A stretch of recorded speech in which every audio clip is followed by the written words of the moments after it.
Ladies and gentlemen, boys and girls, children of all ages, welcome to Sox on Tap. Tony, my first reaction is just, fuck yes, let's go. Sox versus the Twins. That's where it all starts. It all starts taking care of business in-house in the Central Division. That's right, I'm a meatball.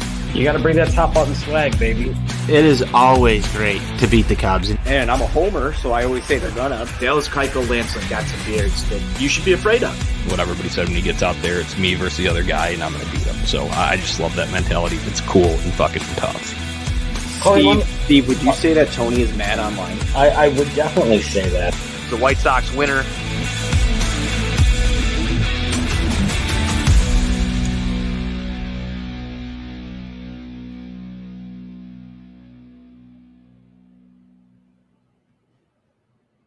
As our guy Buzz would like to say, ladies and gentlemen, boys and girls, welcome to the Sox on Tap postgame show. This is Tony Marchese. Tonight, I'm joined by the infamous NWI Steve. We're talking about a White Sox winner here, but before we get into that, be sure you're going to ontapsportsnet.com for all your Chicago sports literature and podcasting needs, and be sure you're checking out Grandstand located right by the ballpark. NWI Steve's favorite place to shop for all of his White Sox gear. They've got the best selection anywhere known to mankind. I think Steve can attest to that. But Steve, it was a White Sox winner, 9-0 over the Cincinnati Reds tonight. How you doing, my friend? Hey, Tone. I'm doing very well. As we were talking before we got started here, it's a great night when my biggest complaint is the fact that I wasn't a smartass and didn't take Dylan Cease as my pick to click like I was originally planning to. Oh, boy. And we talked about that in the Sox on Tap group chat, Steve. You know I'm a big pitchers who rake guy. I'm not going to say pitchers who rake, though. I just love the pitcher hitting. It was a great day for baseball. It was a great day to watch Dylan Cease rack up, 3 hits tonight? I think there's some people who might be mad online, Steve, that the pitcher was coming through in the 9-hole tonight. Some people mad online about that. There will definitely be people mad online about it, but at the same time, those people that maybe are, mad online about that, they'll have their redemption tomorrow when Dallas Keuchel goes 0-for-3 with 3 Ks. I'm sure they will. Sockside Mike 90, happy Victory Tuesday. We are drinking victory beers, Mike, and we've also got Jason here. Tone is in the house. Tone is in the house, but more importantly, NWI Steve is in the house. I just love doing these post games with you, Steve, because when we get to talk about White Sox winners, everything is happy. We're in a happy state. And you and Buzz did a show yesterday. I didn't get a chance to talk about this, but you guys did a more, I guess, somber show, so to speak, Steve. Didn't you guys had a little bit of that was a rough one to get through for you guys. It really was. You could just kind of tell by the tone in our voices. I mean, it was almost like, we were in a morgue. I guess in a sense, because it just the recency of the Luis Robert news obviously was still kind of stinging with us a little bit. And so it was kind of hard to conceptualize things and just a variety of different emotions. I mean, you have obviously the anger and the frustration with losing another key pivotal piece to this lineup and trying to figure out, okay, how do you go forward from here and how do you hold this thing together?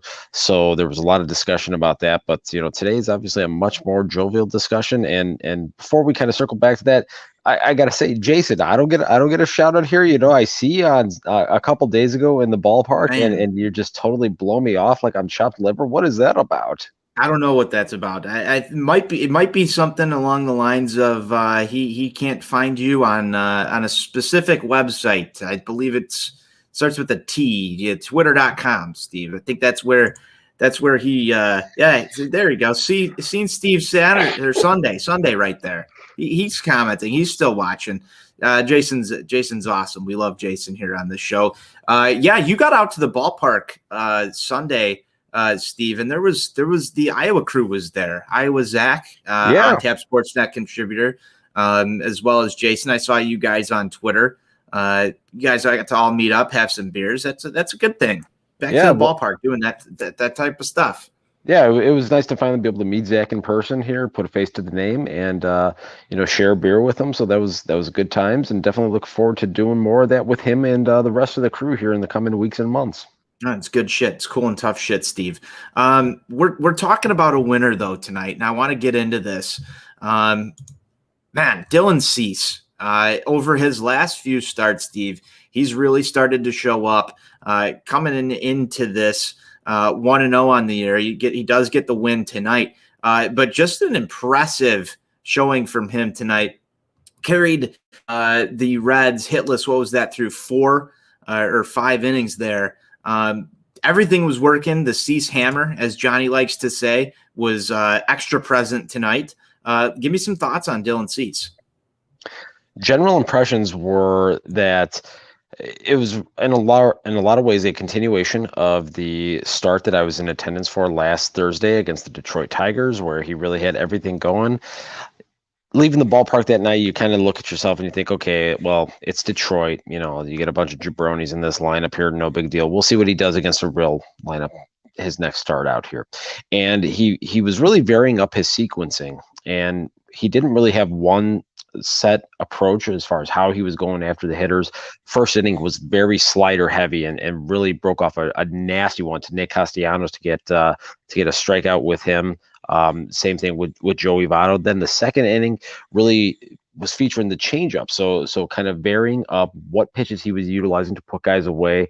Then throughout the remainder of the game was utilizing the fastball in a number of 2-strike counts to put guys away and he got a lot of looking strikes here tonight. So really was impressed with the fact that he was utilizing his entire pitch arsenal here, was really locating pretty well for the most part here. Had one little sequence there in the third inning where his control and command kind of got a little bit away from him, but he was able to regroup very nicely from that. But just overall, I mean, this was just another quality outing out of Dylan Cease here, so 2 in a row, and this time doing it against a team that has been statistically one of the top offensive teams in the major league. So you definitely look for that to certainly carry over here, and his next start's going to be a big one. It's going to be against them sons of bitches from Minnesota. So Dylan, hey, let's carry this shit over, man, and let's go out there and let's bury them assholes next time you take them out on Wednesday.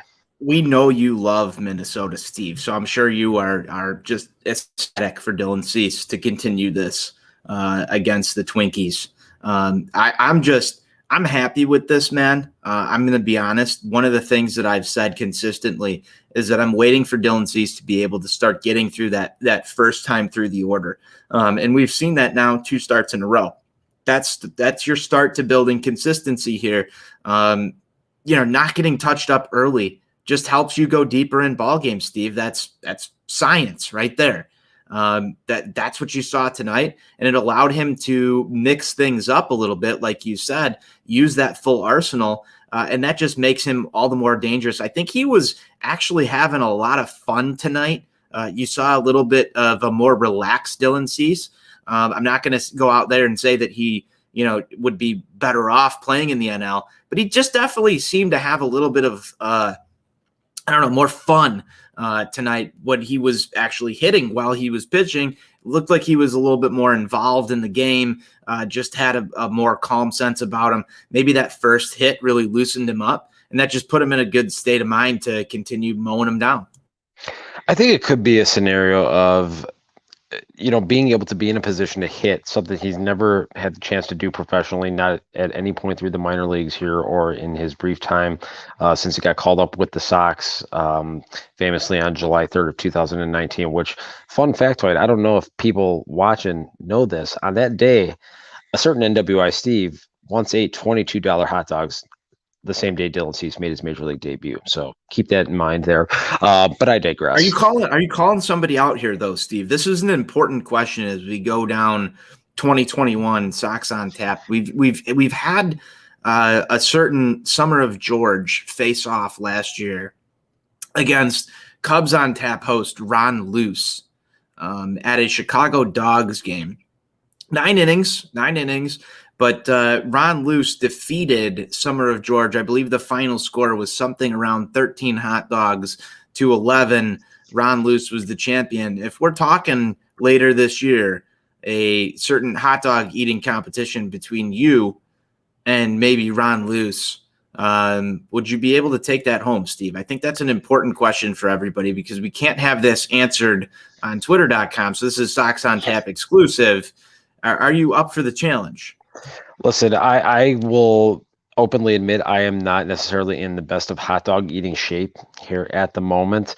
However, with that being said, I believe in myself. I believe in myself so much that I put myself through the misery of eating $129 dogs during the 2019 season to win a prop bet in which I received no money from. So I'm willing to bet on myself once again here. So if that opportunity does come on, Ron, I'm coming for that ass. I love it, Steve. We need to bring the Crosstown On Tap Cup hot dog eating championship cup back to the South Side, Steve. I think you're our best bet from this show to take on Ron Luce. So that's Cubs on Tap host Ron Luce. He was the champion last year. I think we might need to send Steve for him this year. I think he can do it. Steve, that's excellent stuff. Let's roll in a little bit to the White Sox offense. Jose Abreu, Steve, one of the guys that you and Buzz were talking about needs to pick it up right now to cover for the loss of Luis Robert in this offense is Jose Abreu. He's the MVP. He does MVP shit. And tonight, Jose Abreu did some MVP shit. So let's talk a little bit about Jose Abreu. Spot on, Tony. Listen, Buzz and I were very candid in our comments last night with the fact that Jose Abreu, being one of the veteran leaders of this team, needs to be one of the guys. He needs to step up here, and he needs to pick up the slack for the loss in production that we're going to see from Luis Robert. Obviously, we talked as well about Yasmani Grandal needing to pick it up, and a couple of other guys. Adam Eaton, he had another rough day today here. But really, MVP, though, he's the guy in the middle of this lineup. He's the guy that is expected to be the force, and he's got to start driving the baseball. Did that tonight here. Even, when he made his out, on a sacrifice fly here, he hit the absolute living piss out of that baseball. Had another RBI single off of Carson Fulmer later on in the game here. So, shout out to Jordan Lazowski. Let's pour one out for him there. But I love Jordan Lazowski mentions on this show. We all do. We all love Jordan. We're all Jordan Lazowski guys here. But to see Abreu, kind of answer that bell here, this first game out, that's hopefully a sign of things to come, of him getting back on track here and being the productive force in the middle part of this order that this team absolutely needs him to be going forward. I couldn't agree more, Steve. And I think one thing that White Sox fans just in general want is to see Jose Abreu to hit at the rate that he was in 2020. There's been very bad Aprils for Jose Abreu. We that's cannot not true, Tony. That's not true. I said there's been very bad ones. I didn't say all of them were bad. I said there have been. That's not, Tony. There was one bad April. Last on Tap Sports. You're breaking up a little One. there, Steve. You need to repeat yourself. You broke up a little bit, just for everybody. He's had one bad April. So if you go back and if you actually look at the data over the course 2019 of his time. Yeah.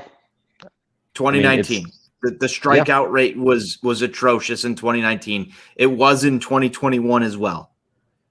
But yeah, I think for White Sox fans, though, they want to see him hit at a very high clip. They want to see Jose Abreu put bat on ball every single time he comes up to the plate. This year so far, he's still had a fairly productive April, although somewhat reminiscent of 2019. But I think if he can take it up a notch in May and take that up another notch in June, you're going to get closer to what you saw in 2020, Jose Abreu. And that type of trajectory, Steve, will start to cover up things like Luis Robert's absence. If we can get that. He doesn't even need to be 2020 Jose Abreu, because I think asking him to repeat what he did in the abbreviated 60-game season is probably a little bit unreasonable here. But just go back to your career norms. Be the guy that you've been throughout the entirety of your career. Be the guy that's going to be a 1 125, 130 weighted runs created plus. Be that guy. You don't have to be a 165, 170 WRC plus guy. If you do, that's absolutely great, and the Sox will be in much better position here. But just be who you've been throughout the entirety of your career, and this team will be in much better position to withstand some of the offensive production that they've lost from Eloy Jimenez and Luis Robert going down here. Obviously, you're not going to make up for all of that because it's, it was talked about on 670 The Score this morning here in the 5 minutes I actually listened. I mean, the Sox are losing potentially, 70 to 75 home runs between those two guys right there. So they've got to find a way to pick up that production here. And Jose Abreu has an opportunity to be one of those guys to pick up some of that. Those are just incredible numbers, Steve, when you think about it. 70 home runs over the course of a season. That can tank a team. What's really interesting about the White Sox, and as much as we complain about the lack of depth, because I don't think that any of us are happy with where we are right now, but the fact of the matter is still, Steve, and I think you believe this too, is that the White Sox still have a chance to win this division with the current roster. They still have a chance. It's not as easy. It's not going to be a walk in the park by any means. But they still have a chance to win the division minus Eloy Jimenez and Luis Robert. They do. It just greatly reduces their margin for error. They really need to tighten things up, especially on the defensive side of the equation here. Just the run prevention overall. We're really starting to see the starting pitching kind of round into form, and it was interesting to hear Jason Benetti and Len Casper sitting in the booth here in place of Steven Stone tonight, talking about the fact that actually, if you look at it, it's the top two guys in the Sox rotation, Lucas Giolito and Diamond Dallas Keuchel, that have actually been the two most inconsistent starters here to this point for this team. So you would expect that to stabilize here. And if you get those two guys on track, given what we've seen from Carlos Rodon here in the first month, this starting rotation has a chance to be as good or even better than I thought they would originally be coming into the season. And I was someone that I was very high on what I thought this team was going to do from a run prevention standpoint. So you get some of those things happening, and if the bullpen straightens itself out, they'll be okay. I think they will too, Steve. You're right. The margin for error is definitely a lot slimmer than what they were working with before. But I think that they can actually still do this. There's no reason why they can't. It should be a little bit closer than I would have liked it to be. Obviously, I would have liked the White Sox this year to come out and just absolutely run a train on this division. I think that's where you were at too, Steve, coming into the year. But I think they still have the possibility to do so. They've also been helped out greatly by a terrible start from Minnesota, which you love to see. You just, man, just you talk about things that really warm my heart, like the fact that they blew a 2-run lead here in the 9th inning tonight. The only thing that would have made it better had it been an inside job incident. People know. If you know, you know. If you know, you know. I saw a take tonight, though. If he gets DFA'd, that they should re-sign him right away. I don't know. Can they maybe send him to Cleveland? That would be another interesting story. Can you send him to Cleveland? Will Kansas City play into that as well? That's another one you could send him to. I'm not gonna dignify that one because I'm not taking the Royals seriously yet. I've been saying this for a while. I think they're good enough to be an annoying 77, 78 win team and a pain in the ass to play, but ultimately they don't have enough bullets in the gun to be a serious threat. I was going to ask you at what point in time do we take the Royals seriously, but I feel like that could be another rabbit hole we could go down here. But for sake of timing, this program has been shortened. The White Sox were able to score in the second, third, fourth, fifth innings, 3 runs in the second, 1 in the third, 3 in the fourth, 1 in the fifth. I'm going to kind of just gloss over the offensive output here, but the White Sox offense, Steve, as a whole, the ability to just continue moving the lineup that we've seen multiple times now. I just feel like that's the standard of White Sox offense. So when we see these stinkers with 1-run, 2-run games from a White Sox offense output standpoint, it just becomes disappointing. Tonight was just a banner night for how this White Sox offense should work. Again, you add in a Luis Robert and Eloy Jimenez to that, and wow, this thing just gets super sexy. But it still has the same part, Steve. Talk about the offense as a whole just here real quick. I don't want to get into play-by-play for sake of timing, but just the White Sox offense. What were your thoughts tonight? Like you said, I mean, it was really a complete effort. I think Yasmani Grandal might have been the only hitter in the lineup today to not record a hit. Andrew Vaughn did. So Vaughn and Yaz were the only two to not record a hit here tonight. So you see really nice balance. Larry Garcia, who's obviously been someone that has been a hot button issue for a lot of the fan base here. He contributed nicely here tonight offensively. There's one key at bat that I do want to talk about here, and that's in that 3-run second inning, and that was the 2-run single by Tim Anderson. So, you see, Yaz, Lauri, and Dylan Cease put together some nice at bats right there to load the bases, and Timmy comes up in a spot here. You got 2 outs, you got a 1-0 lead, you got the bases loaded. This is a spot where far too often this season we've seen this team not tack on and not really put themselves in a position to kind of create some distance between them and the opposition. Tim, again, just another quality professional at bat, a point that I've just been driving home lately about the baseball acumen and him understanding situations, understanding that he had a pitcher out there that was working him away. So he's looking fastball away, drives that thing into right field to drive in 2 runs. That was a key pivotal sequence in this game right here and really kind of opened the door.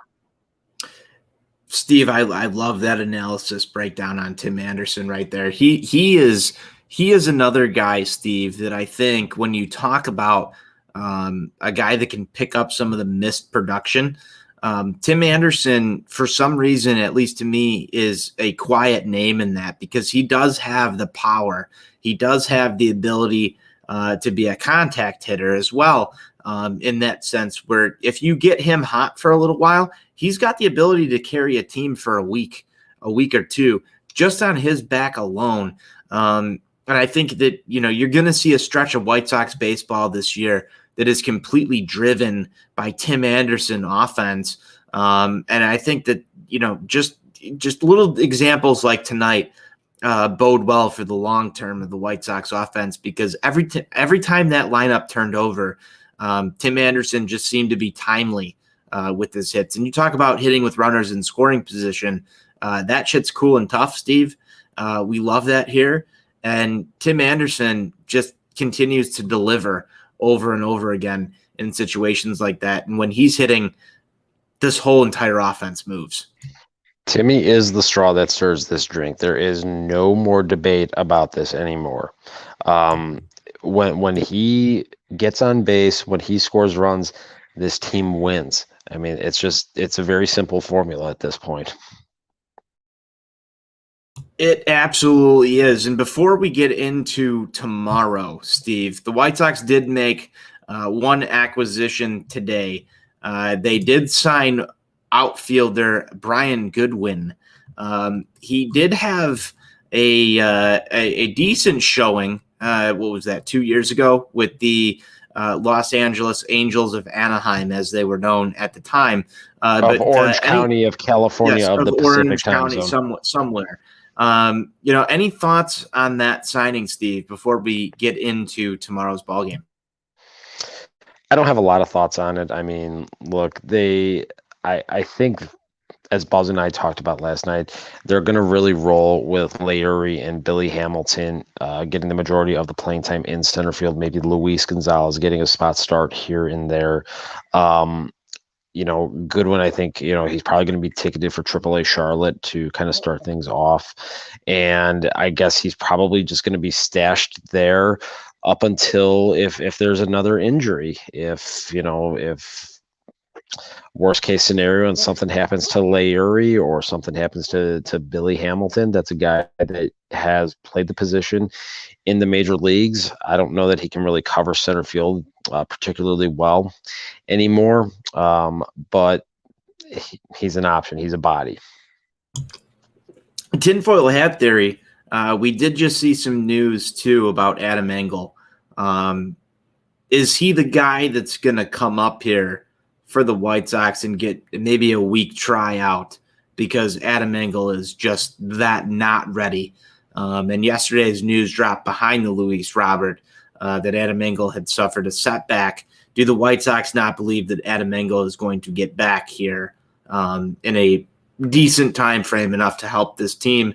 And he is a guy that can, maybe take a week at Charlotte, come up here and get a little tryout. That's my thoughts behind it. I mean, maybe he comes up and takes Luis Gonzalez's roster spot. As far as him seeing any kind of playing time with regularity, I just personally don't see it happening. I think that Tony is pretty intent on rolling with Layuri out there to see the majority of the innings in center field. And like I said, when he wants to give him a blow or give him a start at second base, he's going to put Billy Hamilton out there, and the Sox are just going to have to live with the fact that they're going to probably not get anything offensively out of the position when Billy Hamilton is out there, unless he can somehow work a walk and then maybe steal 2 bases. But I personally will be very shocked if Brian Goodwin makes his way to Chicago, barring an injury. Fair take, Steve, there. And let's get into tomorrow. The White Sox have a day game against the Reds that is scheduled for 12:35 Eastern time at Great American Ballpark. It's going to be Dallas Keuchel. There's really nothing great about it if you've ever been there. Oh, man. See, and I was looking at some of the pictures, Steve. I've never been there, and maybe I'll take a little hiatus back here. But I was looking at the pictures, Steve, that I saw some fans post. It looks like you got a decent sight line if you're sitting behind home plate somewhat over that river. It looked like a decent stadium. What do you have against it? Because I need to hear this. I just think it's really bland. There wasn't really anything that distinguished it from the other ballparks that I've been out to. Maybe it's one defining quality would be they've got a pretty large, extensive team Hall of Fame there, and obviously as Stone as Len and Jason talked about here, I mean, the Reds were the original professional baseball franchise, so they're really kind of digging into that history right there. That's really the defining aspect of that ballpark. Hands down, the worst ballpark hot dog I've ever had in my life was eaten in that ballpark in 2009, the very same night that Gordon Beckham hit his first major league home run, mind you. So it's just not. How many? So here, I've got a question for you. How many Great American Ballpark hot dogs would you be willing to ingest over a 9-inning game if you had to? God. I don't know that I would go more than a handful, to be honest with you. I mean, it was that bad. I mean, it's worse. It was worse than a Dodger dog. Now we've got to ask, how many Great American Ballpark hot dogs can fit in NWI Steve's hands? That's the question we're all left asking. Well, that's something that we'll have to say for Twitter after dark. There you go. All right, Steve. So the White Sox taking on the Cincinnati Reds tomorrow afternoon. Dallas Keuchel 1-1 with a 4.65 ERA. Been underwhelming thus far. I think we can all agree, against Sonny Gray, who's also been somewhat underwhelming for the Reds. He's 0-2 with a 5.93 ERA going into tomorrow. What are we looking for in this pitching matchup, Steve? Well, these are two guys that really pride themselves and work the bottom part of the strike zone and are focused on getting ground balls and utilizing their infielders and utilizing their defense in particular. we've seen from Diamond Dallas here in a number of his outings to start the season, having 1 or 2 innings where his control and command just simply get away from him, and he puts himself into some tough spots and has had, unfortunately, some crooked numbers go up on the board as a result of it. So he's really got to stay ahead in counts. He's got to pound the bottom part of the strike zone here. Hopefully, Yoan and Timmy get themselves a good night's rest. There's not much to do in the Nasty Natty, and trust me when I tell you, that place is nasty. Okay. Nightlife expert, NWS Steve. So hopefully they just go get a good night's sleep, ready for some ground balls tomorrow. And like I said, just got to pound the strike zone. And I think this game ultimately is going to come down to which starting pitcher makes a mistake or two up in the strike zone, and will the opposing offense be able to take advantage and drive the ball out of that little bandbox. So if you're Yoan Moncada and you're down in Cincinnati tonight, do you make the trip up to Northwest Indiana for better nightlife? I think is the question we're asking. I think I wonder if he might just cross the bridge into Kentucky, which, the time I went to see that ballpark there, me and a buddy of mine, we actually crossed the bridge into Kentucky. We drove back to IU Bloomington. So we may have partaken in some adult beverages in 3 different states in one night. That's a cool and tough night there, Steve. Again, I feel like you'd have to tune into On Tap After Dark to get the full story. But I hope that this is not published in time for Yoan Moncada to get any ideas tomorrow. We need him going yard. Do you have a pick to click for tomorrow night's or tomorrow afternoon's ball game, Steve? Yeah. So from that aspect on the pick to click against Sonny Gray, I am going to go ahead and I am going to take.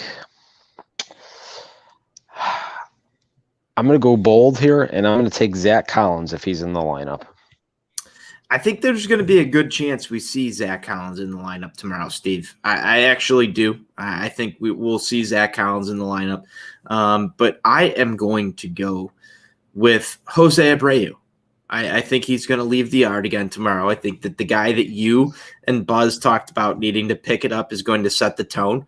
And Jose Abreu is going to be the catalyst of the offense again tomorrow and put the Sox on the board early. I just feel like it's Jose Abreu time, and he's going to get hot here, and the White Sox will win again tomorrow. That's my prediction. That's my pick to click. Let's go, baby. Steve, that's all I've got. Do you have any closing thoughts before we get on out of here? This was a lot of fun. I really enjoyed tonight. It was nice to have a stress-free evening. I'd like to see some more of these. I would too, man. I feel like these wins are so much easier to talk about than the losses.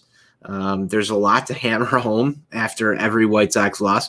The White Sox put on a hellacious effort tonight, like Tony La Russa said that they would. And it's always good to see a White Sox winner. Steve, thank you for coming on the show again and talking about a White Sox winner with me. Thank you, everybody that tuned in. Be sure you're going to ontapsportsnet.com for all your Chicago sports literature and podcasting needs. Be sure next time you get out to the ballpark, you check out Grandstand for the best selection of White Sox gear known to mankind. You might even run into NWI Steve there. Steve, I'm going to close this down with the only words that I know: White Sox forever. White Sox for life.